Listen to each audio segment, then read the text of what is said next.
Midwest Picker on YouTube. Hey, welcome to the Midwest Picker YouTube channel. My name is Dave. As promised, this is my follow-up video to the glass video. This is the stuff I sold for free. So a friend of mine was cleaning out his pole barn and he was going to throw a bunch of stuff away, stuff he's collected for decades, and his wife said, "Oh no, you don't throw anything away until you call Dave." So he called me, said, "Come on over, I got stuff for free." I went over there and he said, "Do you want this? Do you want this? Do you want this? Do you want this?" I took everything I thought had value, filled my card to the ceiling, thanked him very much, offered to pay for something, anything. He said, "No, it's going in the dumpster, and if you want it, take it." So that's my advice. Always tell people that you are a reseller. Tell your neighbors, tell your family, tell your friends, tell your coworkers, tell everybody, "Hey, I'm a reseller. I buy low, I sell high," just like Walmart. And you're going to be shocked when I show you what people actually bought. And as usual, the buyer pays shipping on all of these items. Some of them are very heavy. First item up is this hydraulic door closer. I don't know much about hardware and parts, but you don't have to. This is still new in the box. It's kind of old, but it has the owner's manual, not really an owner's manual, the instruction manual, I guess. And this is kind of commercial industrial. You bolt it to the door and it's, you know how these work. You've been to public schools or institutions or banks or buildings or libraries or whatever. It goes to the top of the door and it automatically closes it. These can be very expensive. This is free to me, buyer paid shipping. Kind of heavy, sold for $39.95, and every single item in my eBay store has offers turned on, and you wouldn't believe how many people don't even send an offer. They just buy it. So if you find hardware, industrial, commercial, whatever, parts, pieces, doorknobs, door locks, hinges, all that kind of stuff, if it's still in the box with the instructions and all the parts are there, nothing's missing, grab it because they sell fast. Next is this pad driver holder thingy. I don't know. To me, it goes to a floor cleaner or a floor machine.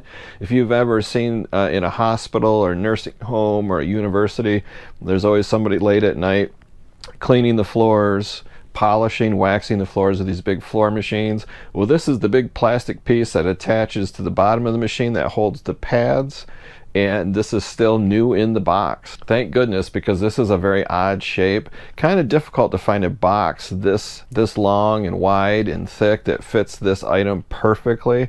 Thank goodness it came with the box. Buyer paid full asking price, $79.95. I might have listed it too low. This thing sold in 4 days. So if you find commercial, industrial stuff like this, even if you don't know what it is, you can always do some research. If it's got a serial number on the item, especially if it's still new in the box. I spent maybe 15 minutes researching what this was and what it was worth. Well worth my time. Next item is my home run. Get over his head, way back, he looks up, you can put it on the board! This is an Arctic Cat manual, like a parts manual. This thing is super thick, super heavy. I think it was 14 pounds. Very vintage, from the late 60s all the way about to 1980. Too much detail to get into, but it basically covered 15 different snowmobiles, and if you're from way up north, snow machines. I gave the buyer the option of medium mail or ground, and they chose ground, and they paid a lot of money because this thing is heavy. And they didn't even send an offer. They paid up $149.95. Now, not every manual is going to sell like that. So if you're out in the wild, garage sales, estate sales, wherever, if you find shop manuals, yeah, they kind of sell. It all depends on what it's for.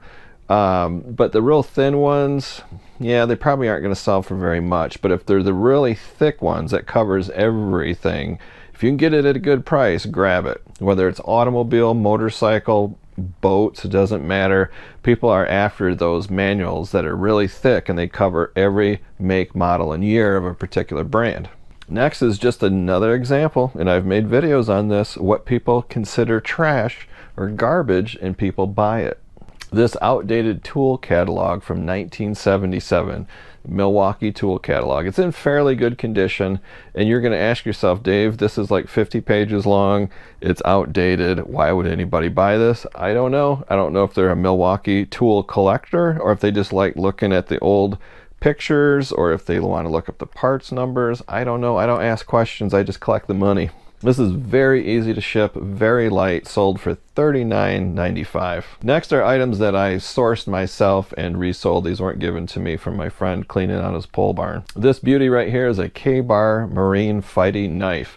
I bought this as something to add to my knife collection way back, I'd say late 90s, early 2000s. I believe I paid $60 for it, brand new in the box. I sold it to make room for other collectibles, and it sold for $129.95.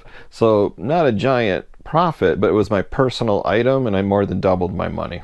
Next is a fairly rare vintage 1950s Coleman lantern, green with a nickel plated base. Really cool. I won this in a high bid auction. I won about 4 Coleman lanterns. This one I paid $40. I listed it for $149.95, and within a few days I got an offer of $127, and I took it. Last item is this little lead figurine. I won this in a lot on high bid with just a bunch of stuff in a tray. This is just about 1.5 inches tall. These are used for like model railroads, little figurines, little people, little cars and buildings. This guy is made out of lead. He's very old. Cost of goods was about $1. I listed it for $24.95. I took a best offer of $21. That's the video, guys. Short and sweet. Thanks for watching. Hit that thumbs up on your way out, and until next time, see ya.